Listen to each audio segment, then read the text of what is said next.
د لوی خدای په نامه نن په دې کار کوو چې په لپټاپ کې دغه فنګر لاک یا ګوته باندې چې تاسې کمپیوټر انلاک کوئ بعضې وخت کې دا کار پرېږدي. اکثره چې کله موږ وینډوز اپډیټ کوو نو بیا دا کار نه کوي.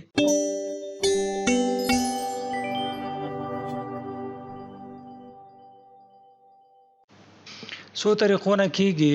اول خو به دلته په دس کمپیوټر باندې رایټ کلیک وکړئ، پراپرټیز ته به لاړ شئ او دلته ډیوایس مینیجر. دغه طریقه دلته په سټارټ مینو کې تاسو زما د ماوس فالو کوئ، دغلته سټارټ مینو باندې چې رایټ کلیک وکړئ او دلته تاسې ډیوایس مینیجر ته یا سیسټم ته، نو دې ځای نه تاسې کولی شئ چې مستقیم ډیوایس مینیجر ته راشئ.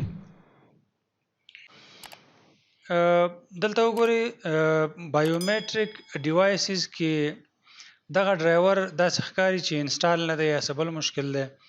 په همدغه ډبل کلیک کوو، ډیوایس ته یې راځو. یوه طریقې دا ده چې دغه اپډیټ ډرایور ورته ووهئ، انټرنیټ سره وصل اوسئ نو سرچ اټومیټیک دا به درته په انټرنیټ کې سرچ کړي، ډرایور چې پیدا کړي هغه به تاسې انسټال کړئ. خو که دې سره دغه مشکل حل نه شو، بیا بله طریقې دا ده یو دقیقه دا چې پوره شي چې تاسو ته وښیي. ګوره دا ما ته وایي چې وینډوز هز سکسسفولي اپډیټډ یور ډرایور، دغسې به تاسو ته هم راشي یا به لږ وخت زیات ونیسي، د انټرنیټ سپیډ پورې تړاو لري، دا به انسټال شي.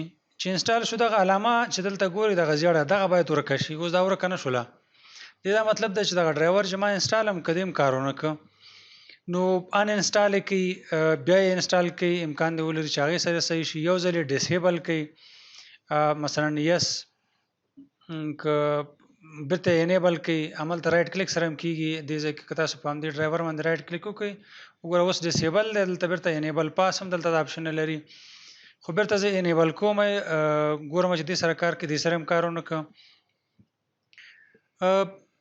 یو خو دا ده چې د دې ویب سایټ ته لاړ شئ لینووا ته او دغه د خپل لپټاپ سیریل نمبر ورکړئ، هغه درته سافټویر درکړي، هغه انسټال کړي او دغه ډبل کلیک سره ډرایور اپډیټ او هغه دواړه تقریبا یوه طریقه ده.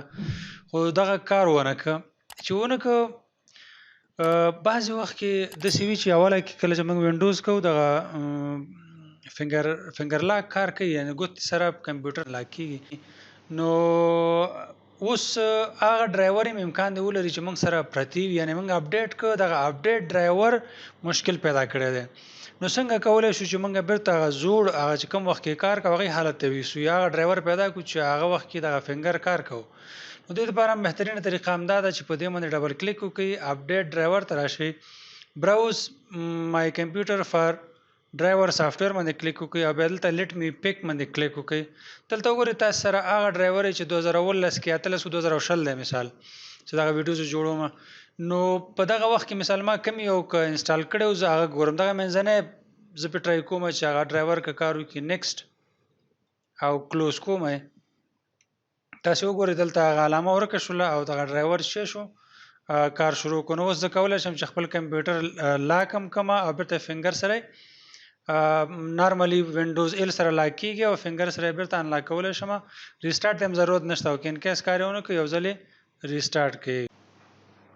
که غواړئ همدا ډول نورې ویډیوګانې درته چمتو کړم، زموږ د تشویق لپاره دا چینل در سره سبسکرایب کړئ. مننه.